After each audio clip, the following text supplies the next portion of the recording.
Hi there, welcome to Switch Mania. I am Clarence and today we'll talk about the best Nintendo Switch games on sale. We will be covering the UK, EU, US, Australia, and Canada eShop. But first and foremost, thank you for taking the time to watch this video. If you want to see more of this series, please leave a like. Remember to subscribe to the channel and ring the bell to receive future notifications. Likes and subscriptions help keep the channel alive. First on our list is Hypnospace Outlaw. Hypnospace Outlaw is unlike anything else on the market. It's a great puzzle game, a razor-sharp satire, and a well-crafted piece of early internet nostalgia that will have you lost for hours. It has a lot of funny material that is well written throughout. It does a good job of resurrecting the wild, lawless, early rush of creativity that was the internet prior to the year 2000. It does an excellent job of recreating the GeoCities era of the internet, nailing the look and feel of the 90s to create a living, breathing world that's enjoyable to spend time exploring, soaking up the atmosphere, and reliving the chaotic early days of the internet as you gradually solve the story's puzzles.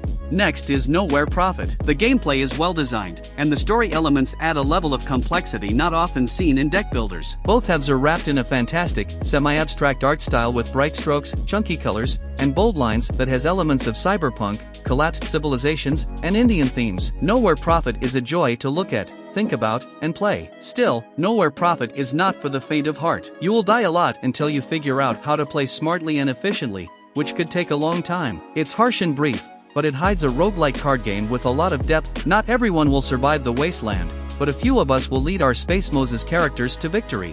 Next up, Atelier Sophie 2, The Alchemist of the Mysterious Dream. Atelier Sophie 2 The Alchemist of the Mysterious Dream feels like a natural next step, despite the fact that we've seen a few other Atelier games since Atelier Sophie. It contains interesting new ideas, changes to old systems, and a new chapter in Sophie's story. More than that, what distinguishes Sophie 2 is what has always distinguished this series, its unwavering commitment to pure, unadulterated joy. That's why you go to Atelier, and Sophie's most recent adventure provides plenty of it. Atelier Sophie 2 The Alchemist of the Mysterious Dream is a lot of fun from start to finish. It improves some aspects of the series, tells a charming new story with some familiar faces, and introduces some intriguing new elements for you to enjoy. Next is Atelier Ryza 2, Lost Legends and the Secret Fairy. The direct sequel to the first game in the Atelier series, Atelier Ryza 2 Lost Legends and the Secret Fairy, is a significant improvement over the first game. The mechanics for exploring and fighting are now smoother and more dynamic, and you can move around a lot more freely than before. Atelier Ryza 2 is an instant classic that everyone will enjoy, even if the story isn't as important. It has a great soundtrack and a less important story. In Atelier Ryza 2,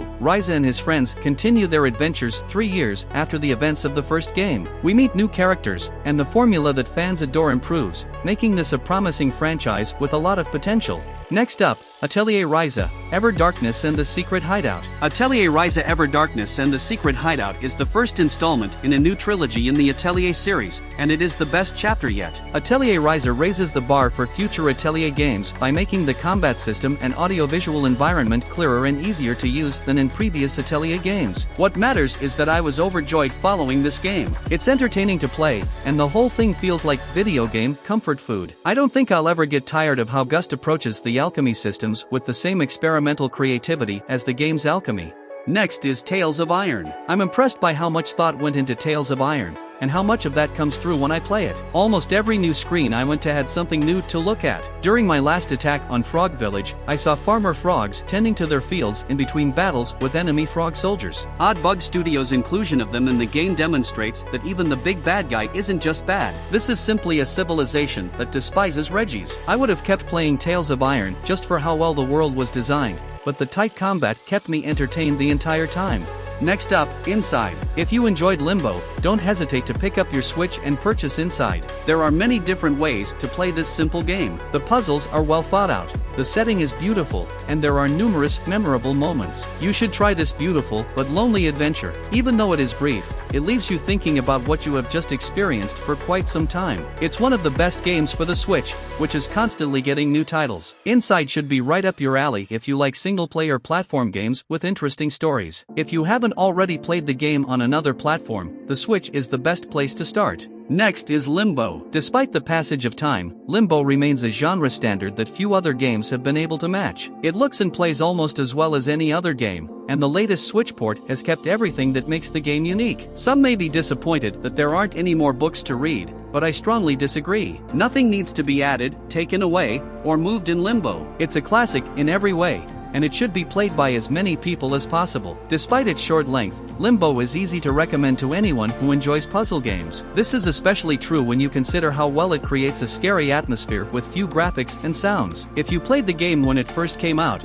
you'll notice that it has held up well and can still draw you in like it did back then. You should play Limbo if you haven't already. It's a traditional indie title. Next up, Gleylancer. The game's great use of parallax scrolling adds speed and excitement to its 11 different stages, which take you through icy depths, tight tunnels, slowly looping around a huge battleship, and hurtling through an asteroid field, among other places. The ways your movers, which are the floating gun turrets that follow your ship, can act are so different from one another that they have a direct effect on how you deal with everything from popcorn enemies to bosses at the end of a level, and modern mode's added flexibility feels like the perfect addition to an already great idea. Gleylancer is as new and exciting as it has always been, but now it can be as real or as easy to use as you want it to be. Next is Rogue Aces. Rogue Aces is a fantastic little game that works in a variety of ways. The simple menus allow you to get right back into the action for some sweet on-the-go gaming. I'd like to see split-screen multiplayer added at some point, but as a solid, satisfying solo-focused shooter that only takes up 123 megabytes, it's a must-have for the Nintendo Switch and won't take up much space. Many 2D shooters try to be cool by having over-the-top graphics and millions of bullets on screen.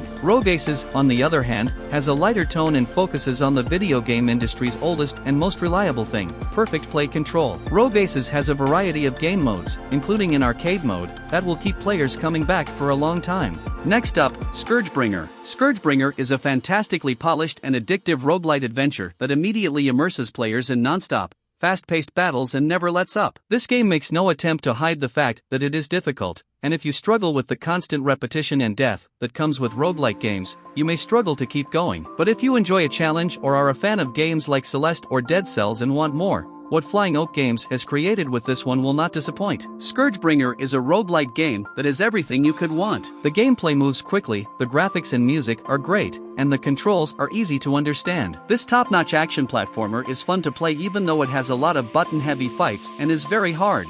Next is Alba, a wildlife adventure. Alba, a wildlife adventure, is a breath of fresh air in a world saturated with games about killing and destroying. Its emphasis on observation is a welcome change of pace, and, like Pokemon Snap, it never feels forced down our throats. Our only wish is that it went on for a little longer than 2 to 3 hours, but I think you'll come back to this one again and again because of how easy it is to play. Alba, a wildlife adventure, is a charming little adventure game with a big heart. It's not difficult or long, but it's genuine and unafraid to be what it is, a laid-back adventure with a dash of luxury. It has a lot of charm that kids will love, and it's well made enough that adults will enjoy the peaceful and happy space it gives them. It has something for everyone, just like the best entertainment. Next is Splasher. Splasher shines in terms of core gameplay and the surprising variety of situations you'll find yourself in. Despite not being the most technically ambitious game of the year, it excels at what a platformer should. The wording is a little different, but it's the same idea. Splasher is a fun and interesting game with well-designed levels that are simple to play. This allows for fun and interesting experiences in just the right amount of time. A game that came with a lot of promise and, luckily, doesn't let anyone down. It's an excellent addition to the Nintendo Switch's expanding library.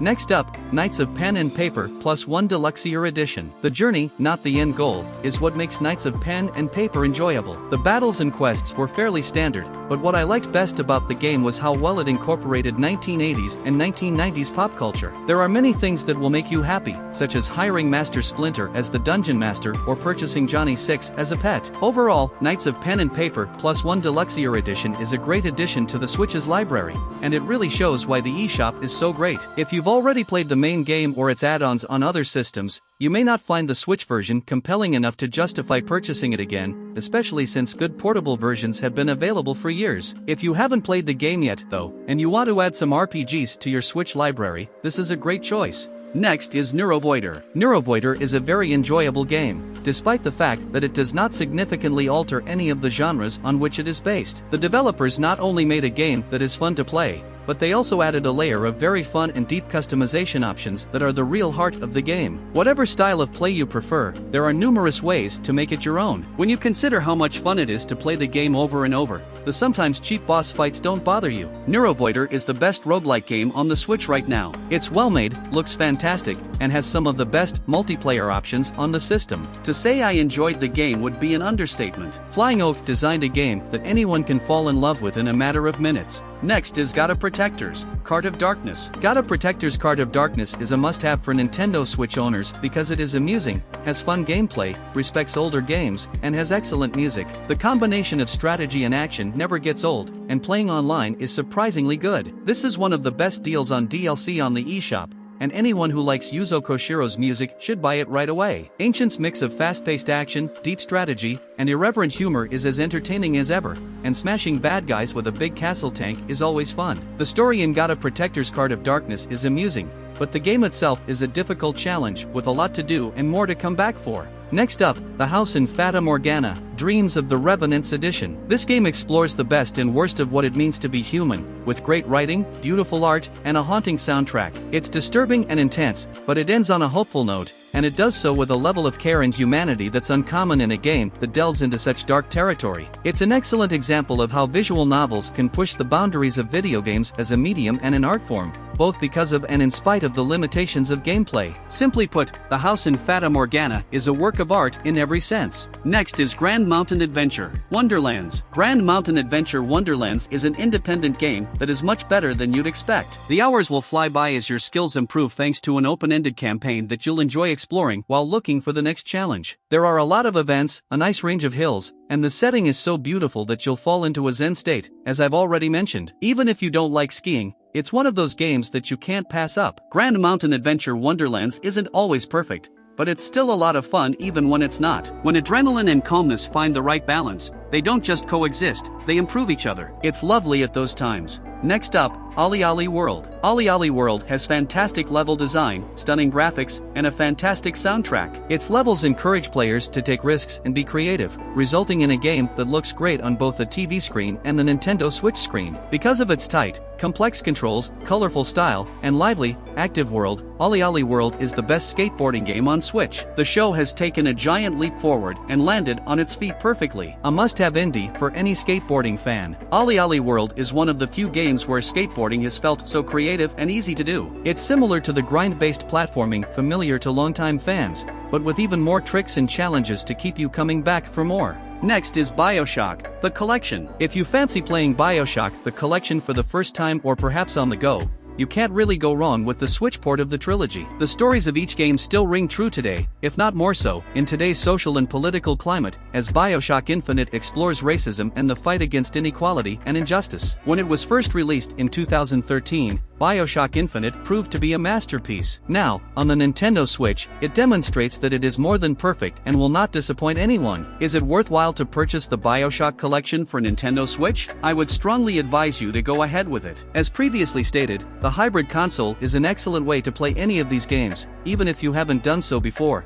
and the quality of the port should pique the interest of both new and old players. The games have amazing stories, really unique settings, and memorable characters and locations. Next up, Sid Meier's Civilization 6. With the Switch version of Civilization 6, you can play the whole game on the go. It's a must-have for strategy fans for this reason alone, but the game's interface and presentation also make it one of the best on the console. Firaxis Games did an excellent job of porting Civilization 6 to the Nintendo Switch. Even though the PC version of Civilization 6 has better graphics and controls, you won't be able to put it down once you start playing on the Switch. Because you can use both touchscreen controls and physical buttons, this is one of the best ways to play Civilization 6. It's also the best way to play on the go because it's portable. This game should be played by anyone who wants to build a country or take over the world. Next is Borderlands Legendary Collection. Borderlands brings a lot of looter-shooter action to the Switch. It will provide you with hours of co-op grinding as you blast your way through various alien creatures and other shenanigans. The game retains all of its original charm and humor, and it runs flawlessly. All of the original DLC is also included,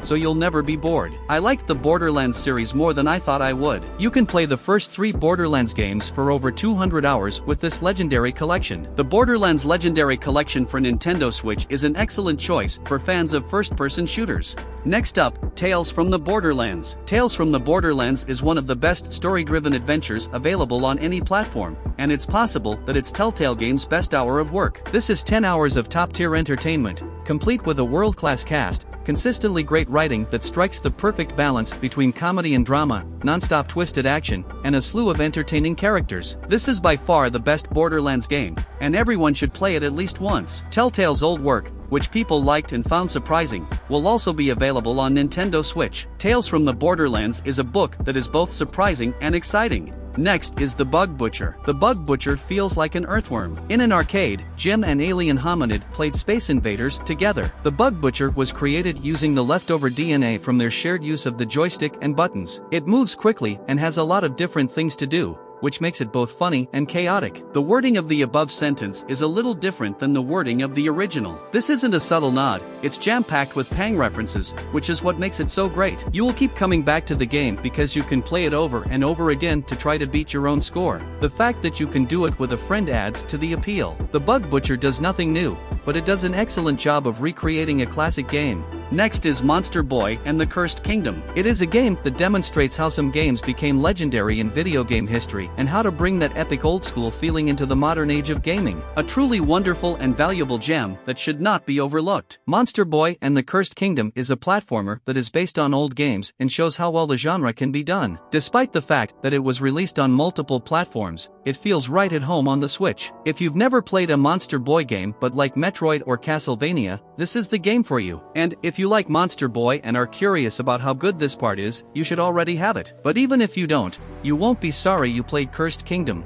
And last, but not the least, Cthulhu Saves Christmas. Cthulhu Saves Christmas is a short and sweet RPG that will make you laugh until Santa decides to leave the North Pole for Christmas this year, whether you've read the satirical duology before or not. With its new and improved turn-based system, even the most jaded RPG fan will have a good time. I prefer more meat in my RPGs, but Cthulhu Saves Christmas accomplishes everything it sets out to accomplish and does it well. The game always made me smile, and I felt like it was Christmas as I played and laughed at the Christmas puns and hummed along to the familiar jingles. It was enjoyable from start to finish, but, like Christmas, I wished it could have lasted a little longer. That's all guys. I hope this video was helpful in deciding which game to play, and thank you for checking out the list. Please remember to subscribe and we'll see you at the next one.